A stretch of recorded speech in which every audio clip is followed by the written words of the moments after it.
I learned how to be a Spider-Man from the OG. But I learned how to be a hero from my dad.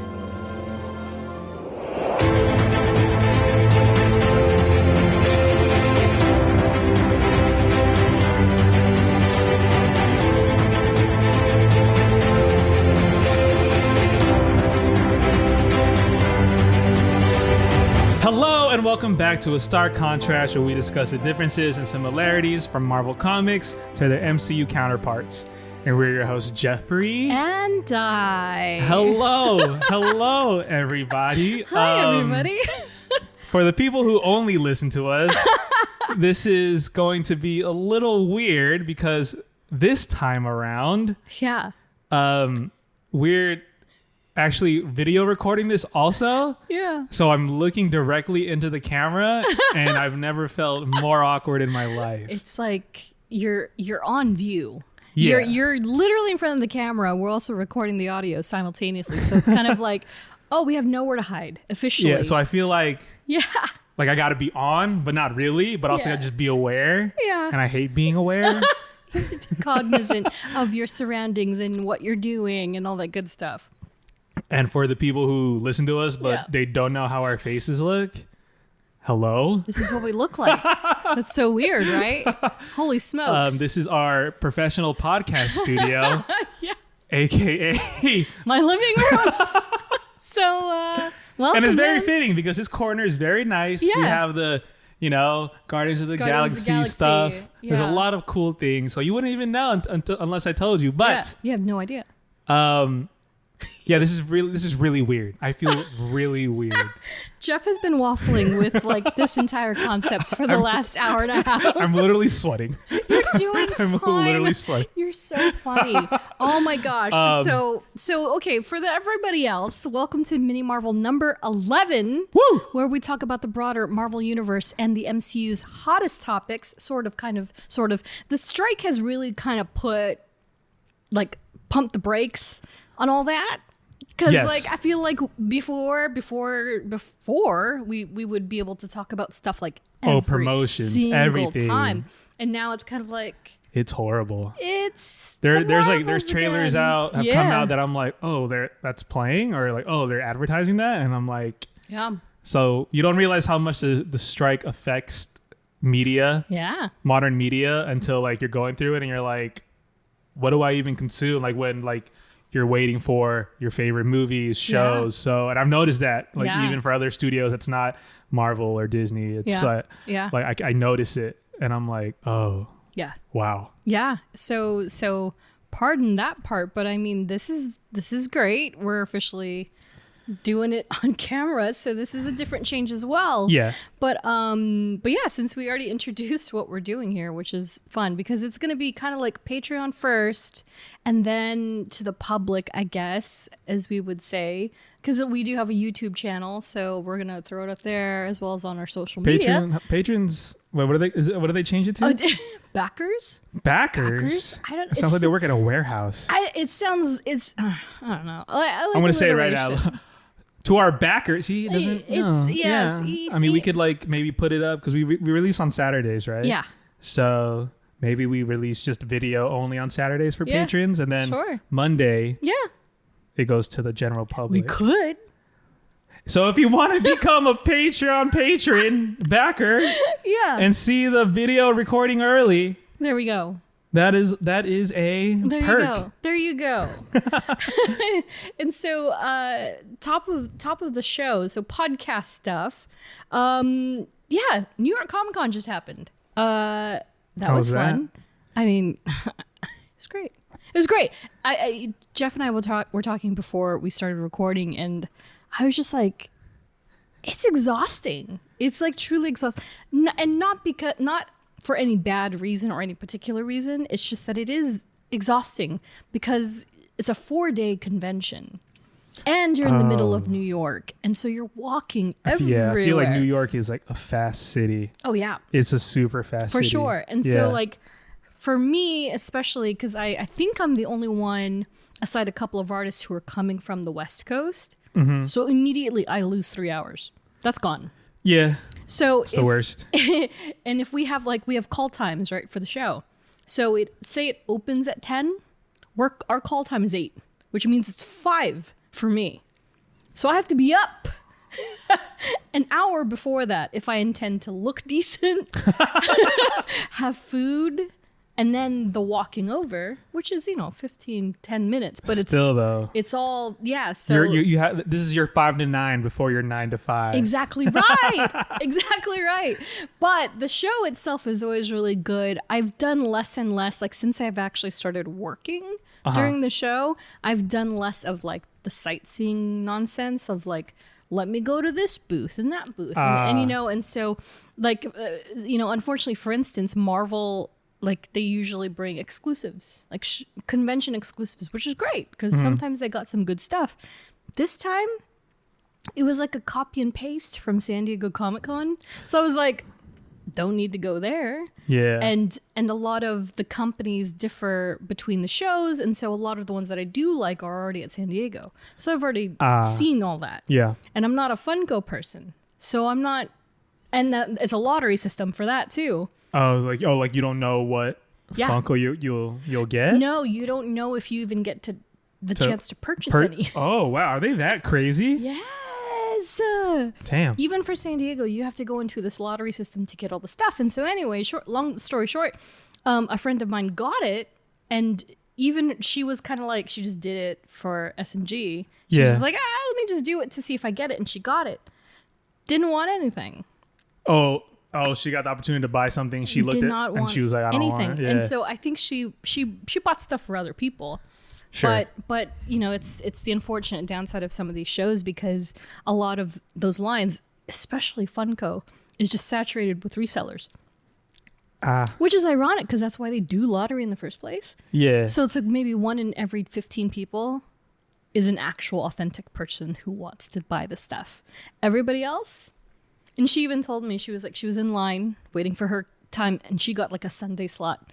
And she was like, I don't know what to buy, but everybody around me is literally talking about how they're going to buy 10 of each and how they have sellers already or buyers already, and that they're going to trade immediately after they leave the booth, which is like insane. Which is like hey, if you can, if you do that, that's cool, man. But like, definitely not for me either way. Shoes were bad. Yeah, it's pretty much the same. I know. It's just like so much worse because it's like a $10 toy. Oh, that's right. That they're flipping to $450. No, it's kind of crazy. So it's too much work. Yeah, so I've done a lot less of that stuff and more of I'm behind the table doing the assisting. And so, of course, shout out to our friends at Cadence Comic Art. And we had like a packed, we had like legitimately like 20 artists at this show. And I got to work with the lovely Zoe Thorogood once again. Who has a new comic out today. We're recording on a Wednesday. And so she is taking on the helm of the Hack and Slash series with a short limited run. She's writing and drawing, I believe, and so definitely go check that out. But yeah, I got to work with a couple of people. Of course, Tula Lote, infamous for all her beautiful movie posters and her work on Scarlet Witch from a few years ago. Yeah. And then I actually got to meet for the very, very first time Elena Casagrande, who is an Italian artist that she did Black Widow. She did the most recent, I think it was the most recent run of Black Widow in the comics, and I adore her work. Like, she did Guardians of the Galaxy as well, and so huge fan. Got to meet her for the very first time. She's awesome. She actually did a piece for me that's about this large. It's about, it's an ace, it's, I don't know, 11 by 17 or something. Original piece of Yelena. And I was so scared to bring it home, so they're gonna ship it to me. Yeah, but it's beautiful. Yeah. So shout out to Corey for hooking me up with that one. And then I got a couple of Last of Us sketches from some of our artists as well, and so my little journal is filling out real good. But there were a few special people that were at the convention. You're all subtle with it too in your stories. I'm like, wow. you're like the people that you meet on the meetings. Yeah, you're so subtle about it. Well, yeah, because I've seen what other fans do with what fan pages do when they find people's pictures. Oh, like they screenshot and then they. I'm not so like you're about trying to, that. Yeah. Like okay. when I took That's fair. When I took my very first one with Charlie Cox. Oh my gosh. And I didn't tag him or anything. I just put like, finally met Charlie. Like I just said, I on just Twitter put the or words. on, Yeah, on Twitter. And of course it's searchable. So they found the picture and like overnight I had like 2,000 likes and reshares. And I was like, dude, this is my picture. I'm a very private person. Fair. You know what I mean? I post a lot on social. I didn't even think about that. Yeah. I would just post stuff. I'm so weird about it. And I've always kind of been that way because of the previous job too. I'm kind of like, sure, I show enough, but I don't show everything. And so that's one of my things where I'm just like, no, you don't get to see my picture. This is my picture. Yeah, so, that's fair. So I have, you can see my picture. I think they're horrendous. But but I did get to meet Mr. Chris Evans first. And so that was, actually, no, I take that back. The first I got to meet Ashley Johnson. And so Ashley Johnson, wow. which I'm just like, yes, this is like part of my The Last of Us like trifecta of people. And she's the second because I've met Neil Druckmann and now Ashley Johnson. And so she's the voice of Ellie, of course. And she was also on the TV show as Ellie's mother. Yes. And, which people forget, she was the waitress from the Avengers that got saved by the Avengers. Yes. So I got to meet her. She was absolutely awesome. I just kind of walked up to her and I was like, dude, like, first off, you're like effing amazing. Yeah. She was like, oh my God, like, thank you. Like, she sounds like Ellie too. Yeah, like she sounds exactly like Ellie. her normal voice is Ellie. Yeah. And then she gave me a giant hug. And then I said, second, can you please release more music? And she was like, like she did not expect it. And she was like, oh yeah, I'm trying to, like, maybe I'm like really working on it. I don't know. Maybe I gotta find some time. So you haven't met Joel's voice actor yet? I have not met Troy Baker. Baker. I have an autograph from him, like during COVID, like he used to do live streams and sell merchandise. Oh wow. I was like, let me throw some money his way. And so I got one, but I've not actually met him. But I think we will be in Columbus together. I'm not sure at GalaxyCon. So it might be time. But Ashley was great. We we did our own rendition of something from The Last of Us, which is like the photo booth when with Riley, they're taking pictures, and one of them is like, "Oh, there's a dinosaur," and we both did it. She was really sweet, and then I got to meet Chris Evans, who is as beautiful. A married man. A married man, which you forgot. I mean, like, I didn't forget. I forgot it wasn't official. So he hadn't confirmed he got married. Someone asked him though at the con. At the convention. This was after. So when I went up to him, he was like, of course, smelled amazing. I wonder what he wears. Statuesque. He just like a specimen, and he was like, "Hi." And it's funny because I was trying to describe the experience to somebody who hadn't met him yet, and I was like, it's kind of like if, say, there was a curtain, and the curtain gets drawn, and there's this beautiful puppy that's just like, that's just like, hi, and you're just like, oh, it's not doing it. He's like a golden retriever. Yes. He's like a golden retriever. So he was like, hi there, and I was like, hi, nice to meet you. He's like, great to meet you as well. And then like we took the picture. It's very quick. It's very brief with people like him. And then I kind of squeezed his side. I didn't mean to. Like, I was already holding it, so I was like, congratulations, by the way. And he kind of gave me this look like, thank you. You know, like he that Chris Evans, like, I don't know how to do it because I'm not Chris Evans, but like, yeah, it's just like super dreamy and super like, oh wow. And he was just like, oh, that's nice to hear, type of thing. So it kind of made me wonder if he has been getting some poo-poo flung his way about it. But it was so genuine. He was like genuinely thankful. And I was like, oh. And he was like, all right. And I was like, try to take it easy. He's like, I'm trying, trust me. Because he has severe, because he's got crazy anxiety, like crazy anxiety. I've read. We don't know him like that, but we don't know him like that. No. He said it in publicly that exactly. So that was a nice little interaction, and then of course, yes, he confirmed at his panel. Yeah. The day after. I mean, that's all he can really talk about. Yeah, also. I know that is very he true. He can't really talk. Yeah, he can't talk about anything. But yeah, it was very interesting because someone made a point that you couldn't bring props of any kind into the shooting area. And so that means every Captain America couldn't bring their shield in.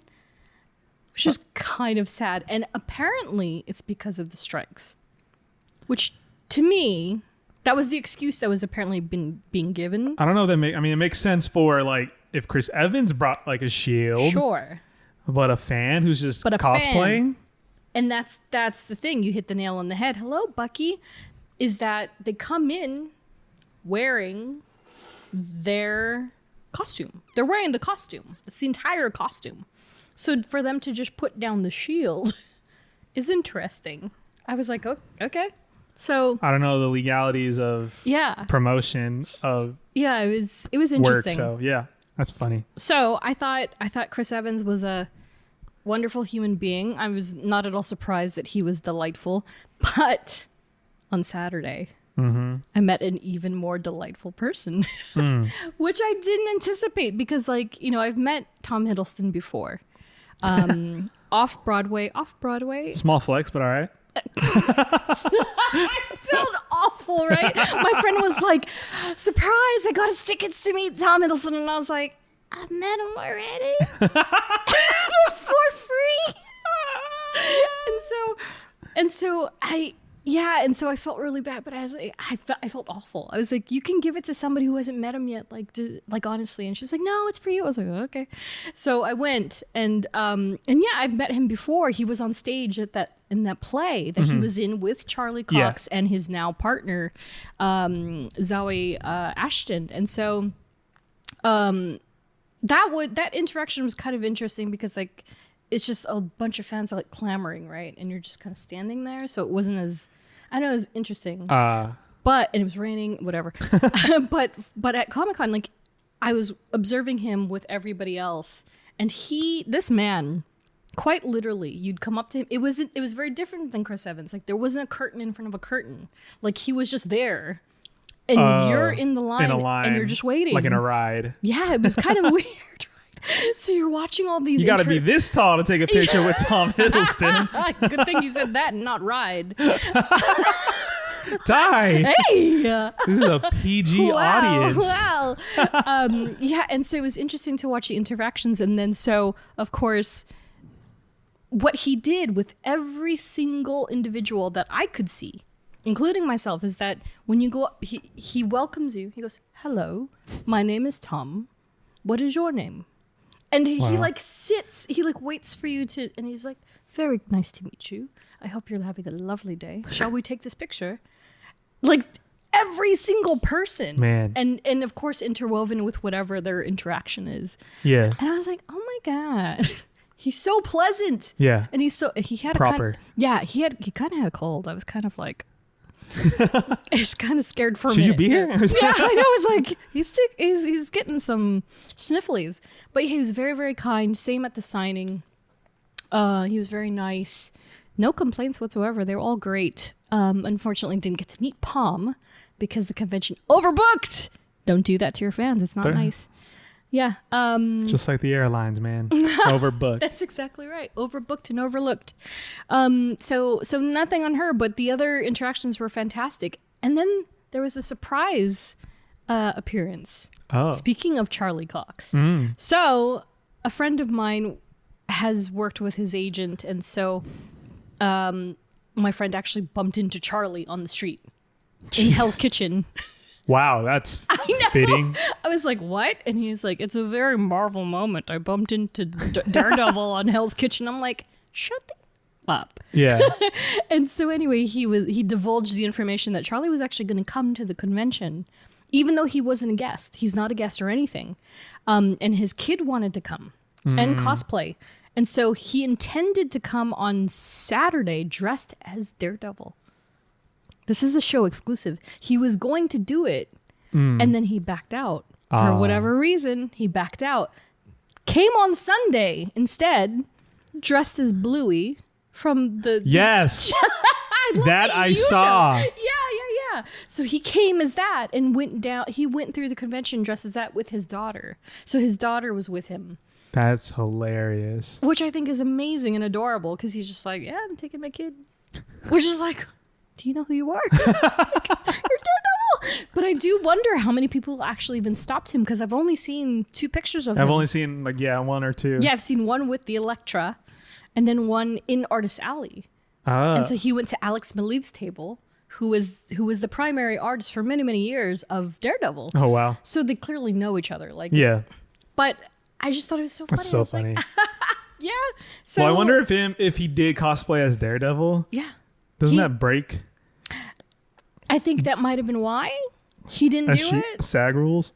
Yeah, maybe. It might have been. Maybe. It could be. It could have been Maybe that's misconstrued. why. Yeah, I think so. And so he was like, I don't want to risk it. Yeah, for sure. Yeah. So that makes total sense. But yes, the Charming Man was at the convention, and my friends and I were joking all evening. Which reminds me, we're joking all evening at dinner. We went to dinner, a few of us. We had never been able to sync up, and so we got together finally. And we're just outside on this patio having a nice Italian dinner. And guess who walks by? Oh, gosh. It was Alan Cumming. Oh. So I guess he lives there. He lives in that vicinity. Area. Or he went somewhere. Because we were joking and about like how he had gone, like he had walked past us and we were just like, oh my God, it's Nightcrawler. Which he is. Yeah. And then we're joking about, oh, what if Charlie Cox walked by next? And then as we were getting ready to leave, Alan Cumming came back and walked the other way, to which my friend made the joke, well, it's more like Alan going now. I was like, dude, come on. That's good. Come on. That's good. It was pretty good. That's good. It's pretty good. But yeah, it was interesting. I was like, oh my God, of all interactions that we randomly didn't have. That's New York. Yeah, That's it's New York for you. New York. New York. And so, yeah, I just wanted to kind of shout out some other guests. Ben Harvey, who is a listener of the show. He is the Marvel DC cover artist that I know and love so well. And I got to say hi to him and chat with him for a bit. And he told me he favors the mini Marvels over the longer episodes, which is fair. He thinks they're fun, but he likes these ones. Yeah. He's like, he likes when we go all over the board and talk a bit about everything. So shout out to Ben Harvey. What up, Ben? What up, Ben? He was also Filipino, so hey. Salamat po in my most just...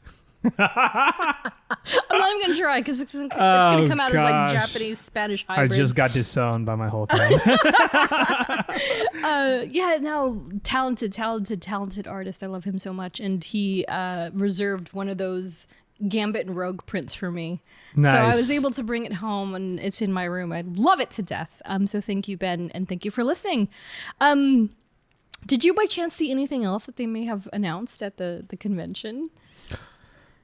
Oh, I was getting like a mixed bag of like stuff. Yeah, I kind of figured as much. I wasn't really looking on social at all. It was like definitely a mix of a lot. Yeah, for sure. One of which is probably going to be one of your future favorite things, Jeff. Infinity Paws. Oh, God. Is that like Paw Patrol but Avengers? No. Oh. It's Marvel Animals. What? Infinity War. And the tagline is the claws over of the century. Oh my gosh. So it's all, I think it's the Animalverse that we know and love so. Oh. Peter Parker. Peter Parker? Gwen, what is it? Penguin Stacy. Penguin. Yes. Where's the dog? Which one? Who's gonna be a dog hero? Gosh, who is the or dog? who would I can't be remember. a dog? But yeah, you know, all those. And then Rocket Raccoon, I'm assuming is. Maybe, I don't know. It's kind of like the Pluto and the Goofy thing. He's a like literal Goofy's animal. a dog, but he's not a dog, and Pluto's a dog, but he's an actual dog. I think that's the Rocket Raccoon. I think that's where Rocket falls. Or Rocket Raccoon will be the only human. Yeah. But his like Rocket and Peter Parker are the only two. And then everyone else is kind of like a subdivision of weird animal. Sure. Yeah, I don't know, whatever. Infinity Paws. Infinity so good. Paws. So that's coming out. They have a trailer and everything. And then they're officially, so this was announced actually last July, I think at Comic-Con, at San Diego Comic-Con. But the official revival of the Ultimates universe is happening. So we've talked about this on the show many, many, many times and how they like basically spontaneously combusted Miles Morales' universe. So they're bringing it back. Shock. Of course, everything always... They must... Nothing's ever dead. Nothing's ever dead. That's very true. Just ask Jean Grey. So they're officially bringing it back into comic continuity beginning January with the very first official title, Ultimate Spider-Man. So they're bringing that back. So I'm kind of curious. I didn't read anything about it so far, but I just know that Marco Cicchetto, who is an incredible artist who has been on Daredevil for the last few years, is actually going to be at the helm of that. And so I'm kind of like, interesting. Is it going to be the same one that came from Miles's, or is it like a fresh new? We'll find out. Yes, we will. Yeah. And so, that's pretty much all the show stuff. Aside that, they did have that promo for Spidey 2, Spider-Man 2. The game, which is officially out for the record. So by this, as you are hearing this, the game is officially out, and me and Dai are going to become hermit crabs and not leave our homes. We've officially dissipated from the universe. We're just like floating in this consciousness. I've been waiting. Yeah. So excited to play this game. We'll probably do it once we both beat it. Yeah. Yeah. Once we both beat it, we can talk about it. We'll do a mini Marvel on it. Yeah. Yeah. Let's do it. We'll do it. For all you gamer nerds. Heck yeah. I'm so stoked. And funny enough, do you remember Stephanie Visser? Stephanie Visser? Visser from Sisyphus. They were one of the lead editors. Maybe it was before your time. It might have been before. But it was like, I didn't, like when I post stuff about Marvel on my own social, I don't really ever expect to get certain people to reply. But honestly, I posted, same. Yeah, right. I posted that, and Stephanie replied like so excited. I was like, what? Like, you play the game? You play, yeah. So that was pretty cool. But yeah, super, super, super excited. Got my deluxe digital version downloaded and all that good stuff. If it does go live like midnight, like Thursday midnight going into Friday, because the game comes out Friday. I think if it does, yeah. I don't know if I'm sleeping. I might have to play until I have to wake up for work the next morning. I'll be honest. I'm not afraid to admit that. I know some people who did that. I know a couple of people who did Those that. used to be the good old days when I didn't have any responsibilities. I'd be like, ooh, I got a game at midnight. I got to pop it in as soon as I get home. Yeah. And I would just play it for hours. Dude, that was me when we've mentioned this before. When Daredevil season 1, Jessica Jones season 1 dropped. And Netflix would be like, boom, here it. Oh, yes. I watched the entire thing. I think I did that. I don't know if it was with season 1 or 2 of Daredevil. Yeah. I blew through it. Yeah. Like, I was like, 100%. Oh, this is so good. Yeah. Yeah, 100%. So come the weekend. I'm excited. Oh, my You're gosh. playing. I can't wait. I'm so stoked. I might turn down plans to be like, Well, I foolishly made plans. I have a visitor coming. I also have plans. So I'm kind of like, I know. Like I said, I'm going to have to breeze through it the moment I can when it drops. I have until Tuesday morning. When you play these games, at least, so now it's the Spider-Man and stuff, right? Sure. Spider-Man, Miles Morales, whatever. Yeah. When you play, do you go do the story first outright, or you do the story and then when there's those breaks, you do those side missions? Because I want to get through the story as much as I can. See, I don't do that. Like I was like, especially if it's a good ending of the mission, I'm like, oh, what happens next? Mm-hmm. So I'll do like a couple, because they always say like, they're like Peter will always say like, guess I should check on the app, or Miles, I should check on the app, see who needs help, and then it eventually is like, oh hey, like meet me, a main character's like, meet me at the whatever. Yeah. And so I'm like, and immediately I was like, yes, I'm gonna go do that. Mm-hmm. But like I never like try to do as many side missions as I can before, or like level up or whatever, unless I need to and the story makes me. Yeah. I'm always like, what's the story? Like, let me just get this story out. It really depends on how chaotic I feel. It's true. Like I have to see, like, of course I start to stack it up, right? Like how far is my progress for XYZ? Yeah. How far am I in the story? Yeah. And then how many things have I unlocked? Yes. So if I'm measuring it all up and I'm like, oh, I only need like 2% more to get whatever. Yeah. I'm going to do it.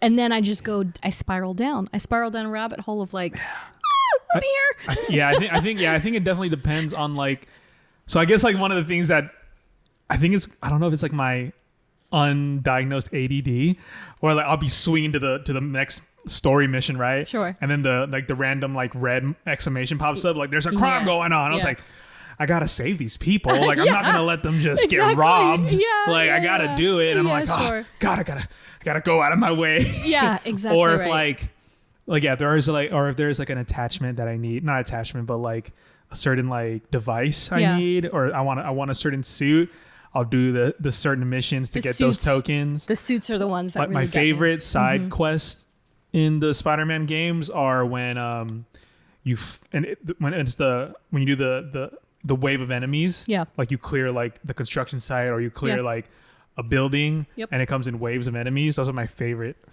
missions to do. That. Yeah, love that. Oh, I can't wait. So I'm so excited. Well, when did Miles Morales come out? 2021. 20. No way. 21. No way. I feel like it was 2020. I feel like really. Holy smokes. Wow, it's been longer than I thought. I don't know because I don't know if it was during the pandemic and I was playing it like when I was living in Orange County. I really don't know. I don't remember either. I want to say 2020.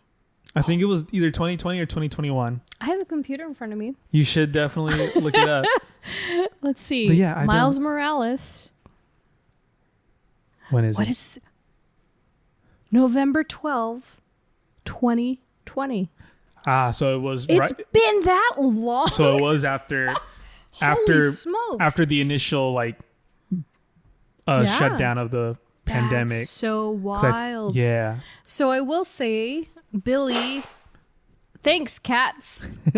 I will say, Billy, one of the listeners of the show, he mentioned to me, he and I have been chit-chatting about the game and the release and the hype and all that. He's been replaying it, Spider-Man 1. And so he told me today that evidently IGN rated Spider-Man 1 an 8.0. Yeah. Spider-Man 2. Or Miles Morales, you mean? No. Spider-Man 2, because they've already gotten it. I think they rated that 8.7, but Miles is a 9.0 or something. Interesting. So they found that Miles Morales was the best of the three so far. So I was like, Interesting. Interesting. I did see some Metacritic scores. Like, this next one, Spider-Man 2 is good. Okay. So. Okay. And thankfully, we've avoided spoilers this far. I was really paranoid for a while because spoilers started to drop about a month ago. Really? But, yeah, but I didn't even see. I just saw like maybe some gameplay stuff, but no, for sure, same nothing here. crazy. Yeah, thankfully. So, the game is out. Go get it. Go play it. Tell us how much you love it. Woo! We'll see it eventually when we surface from our own gameplay. And then next on the docket, the Marvels. So full steam ahead, man. Next month. Like this is crazy. It's less than a month away, right? It's like November. It will be. Yeah, it's November 9th, I think. Yeah, and something so around there. They dropped not even two. They dropped a full fleet of posters for all three. Posters, a couple of teasers, behind the scene teasers. Still have not watched any of it. I mean, it's the only thing they can release since the actors can't promote right now. Nope. And negotiations got walked away from. I Jesus, know. man. I was so hopeful that it would get like settled by the time New York Comic Con came around, and it was just like not happening. Like I saw the offer. Yeah. And I was like, "Are you serious right now?" No. Well, SAG presented an offer. Yes. And then the AMTMP, I think, they were just like, no, and they just walked away. Like, they didn't even counter offer. They didn't even negotiate. They just left negotiations. Oh my god! And you know what it was that had them walk away? What? It was 2% royalties. That was it. That's all they were. I think that was what they're asking. It's so insane. 2%, which is literally like a needle in a haystack. Yeah. Like. Yep. Of their profits. Yeah. Oh my. They didn't even like decide to like counter offer or negotiate. So they just walked away. It's so disappointing. I don't get it. Pay them. Pay them. Everybody. Pay them now. Pay them immediately. But hopefully we'll actually get somebody at the fan event. So Jeff and I have tickets for the fan event at El Capitan. And yeah, it would be nice to get somebody that's actually in the film. But otherwise we'll have Kevin Feige which is fine. Or Lord Feige. the director can probably, because director, writer. Yeah, that's so, about, but just no. Yeah, that's true. It. No actors. But no actors, unfortunately. But I will say, did you see the drama about the new posters? New Rockstars actually covered this. Oh no, I didn't. So apparently, people are having like they're like freaking out because Goose is a different animal actor. Oh yes, that I know. I saw. And I was like, oh, really? Slow news day, everybody. Like that's what you're gonna be I mad didn't even about? notice, but I mean, like, you know, I'm sure the cat is not only older but also probably doing other things. But I didn't even notice. Yeah, so the new cat has like white on his chin. I saw. Yeah. Let it go. Maybe it's a different Flurkin. Maybe it's a different. It could be different Flurk. Maybe it's actually Chewy this time. He's Chewy. He's Chewy in the comics, not Goose. So whatever it is. So we got a listener question from Super Fanboy Guy. Do you think Disney should make a Marvel movie that doesn't tie into the MCU? So this is an interesting question, and I didn't get to talk to him to ask him exactly what he meant. I think it's just like it's one of the. It's like what Logan is. Sure. I think is what I. But even I think Logan, he meant it is, but it's still very much its own film where you're like, yeah, this is very much like a goodbye to to Wolverine. The character, yeah. I think they could. Sure. Should they? I mean, sure. I mean, I'll just say that they could, but there's always going to be people who are going to be like, oh, like this happened, so it must mean this. X, Y, A, B, C happened, so it must mean it connects to X, Y, Z. You know what movie would have been perfect for that, though? Shang-Chi. They could have easily made it a standalone, like, in the Marvel universe, but not in the MCU, if that makes any sense. Is there a movie that does that, though? That doesn't have any existing characters pop up? I mean, Eternals kind of, sort of, but the actual... But the bigger scope of it? Yeah. I mean, I guess, like, what does it mean that doesn't tie into the MCU? Yeah. I feel like it would always just tie in, unless... And then you get into the whole universe thing, and then now people are like, blah, this is part of universe, blah, blah, blah. Like, the multiverse messed everybody up. It really did. So, I mean, I feel like WandaVision was a great, like, microcosm of a show that just took place in that small town, and that was it. But I don't know, that doesn't tie into the MCU. People are just gonna demand that.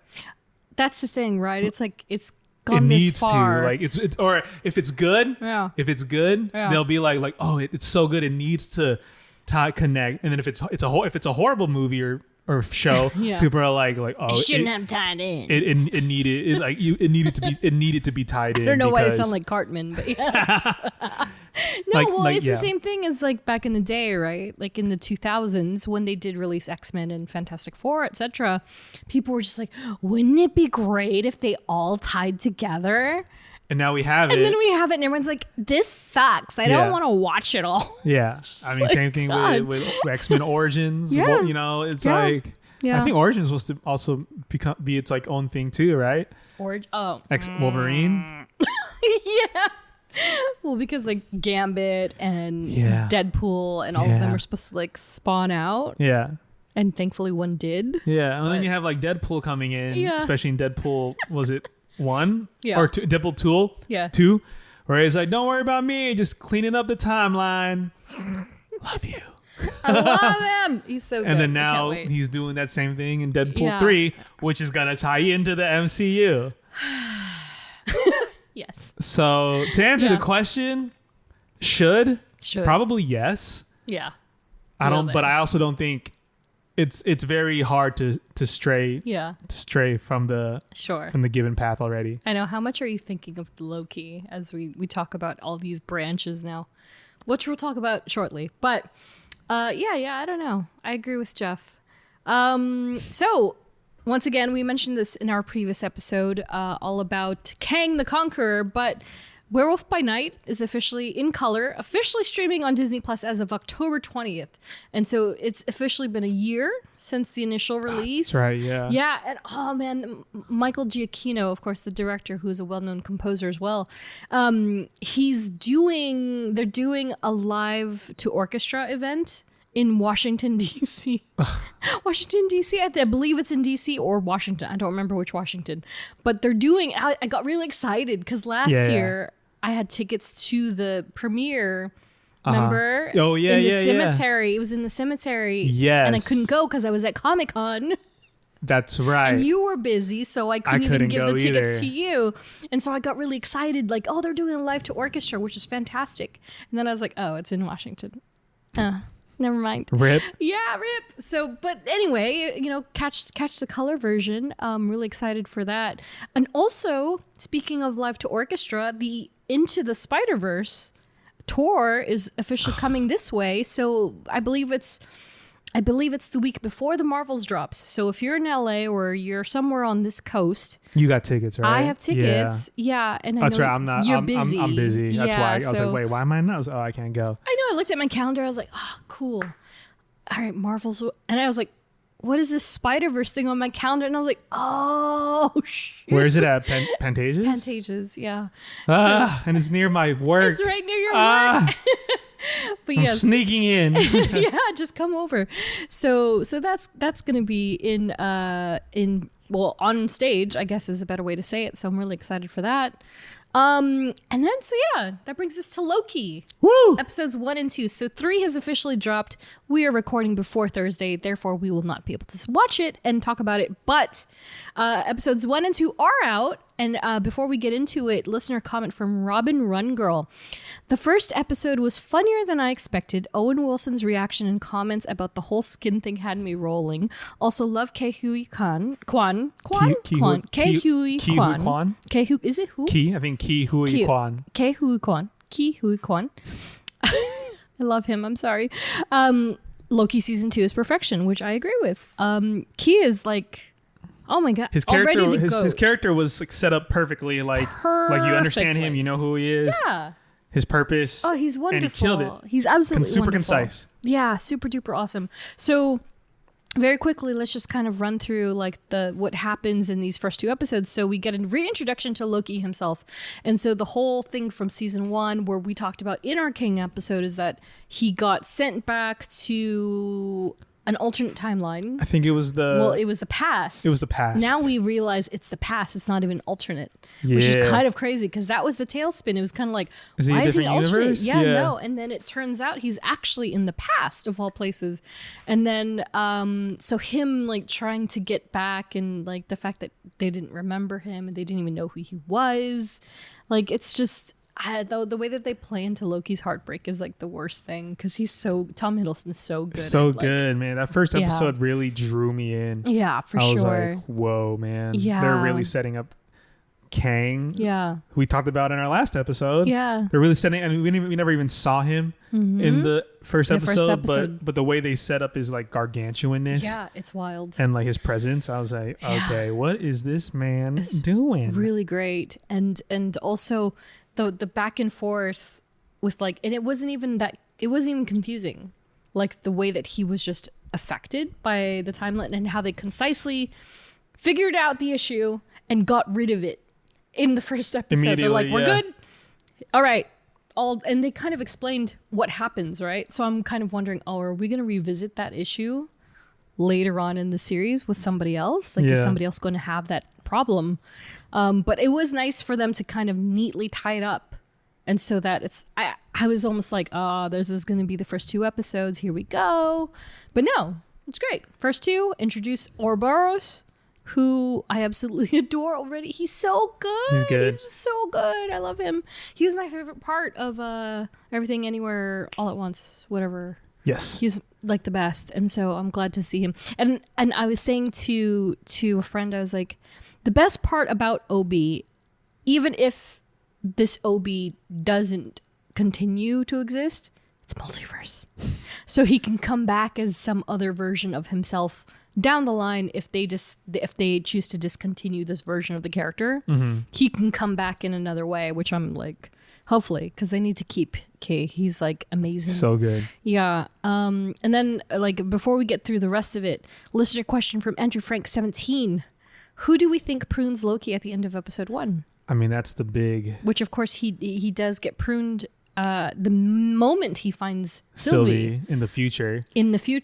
Or present time. That was the future. Yeah. That was the future. Yeah, that was future. Yeah. So who do we think prunes Loki? There were rumors or like speculation that people said it was Loki who pruned Loki, like himself. That was like why though? I don't know. See, they gotta have speculation. a reason. I don't like having reasons. Like, not even like kid Loki. They just said Loki. Loki, yeah. Because also Sylvie said like could be the gator for all we know. The latest Can you imagine a gator's like?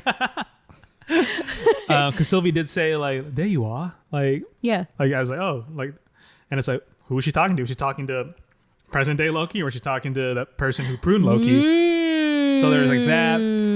Okay, I buy it. Was it? I don't know. I don't know who it is, but sure. We're obviously gonna find out at some point. Yeah. But yeah, I love all these cliffhangers. It's good stuff, man. It also had the first episode had the a post credit scene. Yes. I was like, oh, yes. There's a post credit scene. Yeah. Sick. Pretty good. I mean, there's no way to watch the series without craving McDonald's. Did you immediately want McDonald's? I wanted some like nuggies and some like fresh fries. When the guy was like, would you like to try our new chicken McNuggets? I was like, oh, chicken McNuggets. I was like, damn, new? That was new in the 70s? No, it was 80s. It was like, I think, it might have been like 1980 or something, whatever it said on the screen. And I was like, wow, I was X amount of years old when those were like, it might have been later, actually. It might have been like 87 or 88. So I was like, wow, I've been eating chicken nuggets since they came out. Shoot. But I really love that. I might get that on the way home. If you get a pumpkin bucket, can I have it? Oh my God. Oh, it comes. Apparently, that's what my friend said. My friend Mark, shout out. I'll keep that in mind. Yeah, I was like, they're bringing them back for a hot 2 weeks. And he's like, I think so. I was like, all right. No more Pokemon. All right. But yeah, I can't watch it. And it's like the best subliminal like advertising in the world. So they've already ceased the Loki sauce. So if you didn't get Loki sauce, it's gone. You can get on eBay or something. Gross. I know. I was like, you want a case of Loki sauce? It's gross. It's like for $500. No way. Yeah, couldn't be me. Not me with E. coli. Also, they've also released Loki Charms again. Did you see that? Oh my gosh, no. Like, so it started as a joke. It started as a joke. Yeah. Some fan artist created he's known for these t-shirts. And he did Loki Charms and like Groot loops. Oh my gosh. So Marvel was like, that's a good idea. And so they stole the Loki Charms one and actually made Loki Charms when season 1 came out. But it was so limited and it was only available to certain fans. Like it was like an influencer thing. That once people started catching wind, like, oh, I can make money off this. They started selling the boxes. They did make a run that was publicly available, but it was so limited. Yeah. It was like 1 in 5,000 boxes, right? And so people were selling these for like $400 a box. Sounds about right. Right. The people are greedy. And so now they've actually released another wave in stores. I went to Target today just to look. No. Couldn't find it. But it's cool because it's a lenticular box. So if you move it, it's Lucky. And then you move it again, it's Loki. Yeah. I was like, wow, I might actually pony up to get a box on eBay. They're not that bad yet. But, paying $28 for Lucky Charms is insane. That's a lot. Jeez. But it is up there and they're not $200. So that's a plus. But the way that they've kind of folded in Sylvie and into the McDonald's thing is kind of funny. I thought it was also very was it like blissful for her? Yeah. She was like, she had purpose. Yeah, she was like, glorious purpose. Everything.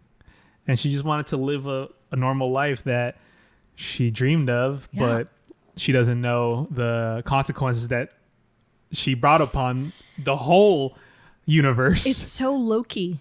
Loki. Like, that's exactly like, it's like, oh, I'm happy. Yeah. I don't care if everyone else is dying. Exactly. And then gets mad like, I'm going to go home if it's still there. It's like, you did it's this. It's your fault. It's your Could have gone anywhere. I know. And also, I also appreciated, right? Because like the entire ship has been something that I've just kind of like tried to wrap my head around, and I like can't quite. Yeah. And so for what is it, for Mobius to literally just be like, he's in a relationship with himself, it's kind of complicated. I was like, thank you. like to actually just say, like, that's fair. He's in a relationship with himself. Yeah. And not to beat around the bush of like, they're not together. And like, no, they're together, but it's himself. It's just bizarre. It's the most Loki thing in the world. It is. Yeah. And so, I really love the return of Sylvie and how they reintroduced her into the fold. And also like, it's just so wild. She's so pissed about everything, which is so if Loki was in the future in that first elevator sequence, so that means that's future Sylvie as well. Yes. So what do we think It also looked like the TVA was like crumbling and falling apart, so it's like, I'm gonna be so mad if this is in episode 3. like, I know. Dude, it always happens. It always happens because we did Kang, right? Yep. And then the episode 1 came out. Yeah. And then it explained Kang like to it, and we're like, oh. Like, shoot. No, for sure. So hopefully it won't happen just yet. But speaking of Kang, the whole Renslayer and he who That's remains, why I was like, yes. Damn it. Like, we literally just talked about this, and we can't even talk about it again until right now. But that was definitely because she was like a love interest, but it wasn't really mad. Sure. Yeah. And then they explore it in the first episode, and I was like, I literally was like, God, are you kidding me? I was like, but isn't the beauty that you officially have the knowledge of like, I get it. I got that reference. I think that's like one of the great things why I love doing the pod, because then when I watch like the modern digital media, I'm like, oh, I understand that. Mm-hmm. But then when I talk, because then some friends know that I do the podcast, and so they'll ask me like, oh, like what did you think of this, da da da da, and then they'll bring up something that references like maybe like what we've talked about that compares to the comics, but they're not aware of that, so they bring that up from the show or film. And I was like, oh, well, actually in the comic is, like XYZ, and they're like, oh. And I was like, oh my God, I know that. I love that. That's like, great. Oh yeah. Right? So then so when I listened to that scene where it's he who remains talking with somebody, and it's like who, and I always watch with captions on. So it says like Renslayer, and I was like ah! So I tried to not do it because my eyes do gravitate, but I turned them off for the episode. So I don't know if you did, but like to hear he who remains, and then Loki does the smart thing and then rewinds it, and then you hear her. I was like, yes. I was like, no. So they've been in it, but that explains why she's missing from the timeline, why it's so hard to find her. Where did she go? Right. And that Ms. Minutes is defunct because she's essentially speaking for Kang. So like, so Ms. Minutes is probably with Renslayer. I think that's 100%. Yeah. So they're doing some rogue covert something, getting some answers. Exactly. Do we know how many episodes? 6? I'm afraid to look. I think it's 6. I feel like it's 6. I wish it's 8, but that's wishful thinking. Yeah. How many episodes? I'm afraid to look, so I don't want to look. But yeah, I briefly saw 6 episodes, so I'm assuming it's 6 episodes. Okay. Oh, that means we're halfway there. We're halfway there already.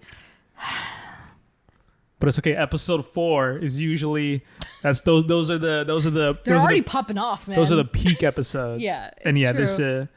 But this season of Loki already. So can we just talk about Good Cop, Bad Cop? Oh, so good. That was so great. That was so good. B5? Really is good. The Hunter? B5. X4? X4? X5. I think it's X5. B5 is that guy. The other lady. What was his name? His movie name? Oh my gosh. I forget. I don't remember. I think this the show is really well written. Pretty well written. Good. that key lime pie scene, apparently. Oh my God, I had to get key lime pie after. It was improv? Yes. Yeah? Either that was improv. Oh no. The McDonald's scene between X5 and Mobius. Oh, really? That was improv. That they just kept riffing and riffing. That's like so Owen good. Wilson just kept riffing. Sure. Like he does. Of course. And then, yeah. He's so great. But I that love key lime him. pie scene was like, just great because as soon as we were in it and they were like key lime pie, and it was just them talking. I was like, okay, this is like this is a little breather for them and just them talking. Like there's still a little bit of exposition, but like it's just nice to like have them talk. Slow down a bit. Yeah, it was all good. And like Loki again being Loki and torturing the prisoner is like that was when I was like, oh, this is Loki. Yes. I was like, I forgot he has this in him. Even what kind of took me by surprise was like, oh, he used his magic in the chase scene, which we haven't seen him do. Dude, the shadows grabbing him, Loved I was it. like, And the we clones, haven't seen this Loki in a while. Yeah, I love that Loki so much. And so for him to then almost diabolically like torture the Dude, guy. that was crazy. Well, it's like, don't talk about his mother. Like, why would you ever? That scene, I was so like, boiled up. He's the way so like good X5 was taught, I was like, he's so bad. ooh. I was like, damn, you are good. You're so good. You're just like, oh, my God, you're such a good actor. Yeah, it was criminal. How good, because he is so obnoxious. He's so like he's so in the. But he was in also their saying face. correct things. They're I was like, 100% true. This is true. Yeah, I can't even make that mad, but I'm mad. Yeah. But it was great. I love those scenes. Those scenes are just so fantastic. And then I was happy to see that Obi still had not. Like, I was almost afraid that Kay would be only in the first episode. But he looks like I feel like he's gonna play a pretty pivotal role. He's an Academy Award winner now, so they better use him. Better. Yeah. So I'm super excited to see where he goes. But yeah, so that's it for now. I'm sure we'll talk about it. Episode 3 is out. Yeah. Man, halfway through already. Halfway point. But yeah. I mean, we need more. I know a lot of the previous like Marvel shows to the general public, it felt like it's fallen flat for a lot of the general public, which is fair. Yeah. I can see why. Yeah. I know me and you are always pretty like unbiased. We're always excited. Yeah, we're always just excited. Like, and like, I mean, you'll never really hear us say, I hate that this show did this, or I hate that the movie did this. Yeah. We kind of take it for what it's worth. Like what if as long as they tell the story that they want to tell, but I know that's better said than done because a lot of things go behind the scenes of like movies. Maybe they want to go a certain direction, but then the studio wants to go another direction. Yeah. So it's like as long as we get the story that they're trying to tell and we kind of take it for what it's worth. We'll always enjoy it because at the end of the day, it's. I don't know. We've always enjoyed these Marvel stories for a decade now, over a decade. So crazy. So, just kind of roll with the punches. And for sure. I mean, people like what they like. And I know, I mean, I just saw something today where it was on Twitter or on YouTube. They're saying like, when those first movies are coming out, like in Fantastic Four, like I think you brought it up earlier too. Like, what if these movies connected? Like, what if there's like one big shared universe where all these heroes popped up? So from like 2009 to 2000 and up until probably Endgame, people are like, "Oh, this is sick. This is great." And then now we're in this post Endgame era of like, and it's very hard to top Endgame. Yeah. Especially with like, because you build these stories so long over the course of a decade and a half, close to. Yeah. So, but we just try to take it, for what it's worth, like at face value. These are still stories that would not have gotten told in 2004, 2002. Like, no way. We never would have gotten a She-Hulk. We never would have gotten an Eternals. We never would have gotten a Shang-Chi. Yep. Never would have gotten Falcon as Captain America. So it's like we're getting stories in the digital media that we never would have gotten, that we only thought would probably only be in comics. Yep. And like now people like when people say like, ooh, like it'd be cool if this person in comics was in a movie or a show. And then now we're getting that and people are like, I don't know. That's what annoys me about it, because they swear it's not a bias toward any particular character. But it's like, if all you want is to see Captain America come back and also the Captain America that we have isn't good enough for you, then you have a bias. It's not because they were better before, it's because you don't like the character that is now offered to you. And so that whole thing frustrates me, because like people are like, oh, mid, like, you know what I mean, like after phase 4 or 3, like, what they should have done. So, it's like, shut up, just shut up. Like, just tell us that you have a bias toward the original films and just call it a day, because like you're clearly not going to enjoy the rest of it.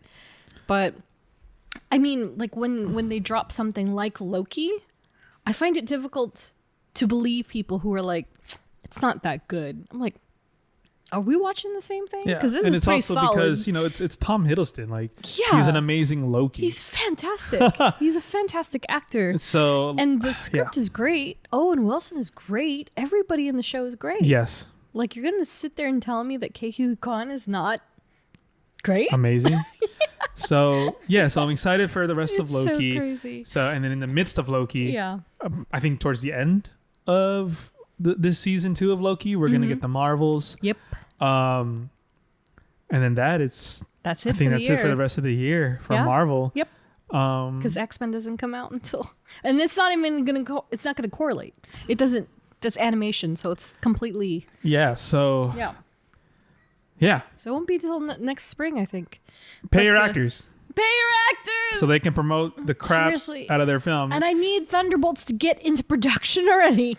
God help us. And we need Deadpool 3 to finish production. That's and Captain America. Yeah. Like, oh my gosh, guys. Studios are getting mad that like we can't finish. Like, you're the reason why we can't finish the production. Exactly. They can't finish the productions. Oh my god. Because you're like, I don't know if I want to pay these actors. You're like, but you know who's not having a problem? A24. An indie studio who's complying with all SAG requirements. Yep. And it shows. Yep. I mean, I think it also shows like how much promotion will help boost ticket sales for a movie. Yeah. Like, I've seen a lot of like people like, it's projecting like this amount of money, and it's like, you could probably get that up more if you start promoting the movies. Let your actors promote the movies. Oh yeah, Blue Beetle really suffered because of that. Yeah. And now everyone's like, oh, it's because it's Blue Beetle. It's like, no, it's because you. Yeah. Anyway. Like James Gunn couldn't promote it. Like no one could have promoted anything. Exactly. It's awful. But so we got Loki, and then we got the Marvels. So I'm excited for the last quarter of the year. Exactly. So unrelated, but related a little bit, we do have one last listener question from Ariel Tima. What's been your favorite thing to come out of this phase, or any phase? I think you just pick this phase because any phase is kind of biased. That's biased. That's a tough one. Yeah. We're in phase 5? We're in phase 5. What started phase 5? Was it Quantumania? Quantumania. That came out. So Black Widow started 4. Quantumania started 5. Quantumania came out earlier this year, right? Correct. Oh my gosh. Yeah. Yeah. Well, it came out February. Oh, and then Guardians. And then Guardians came out in May. Oh my gosh. Good thing I have this poster, huh? I think Guardians, like, just the pure euphoria of that film. Yeah. It was like woof. Yeah. Wow. Yeah. Wow. Still gonna be my favorite thing ever. Yeah, just like the heart that went into that story.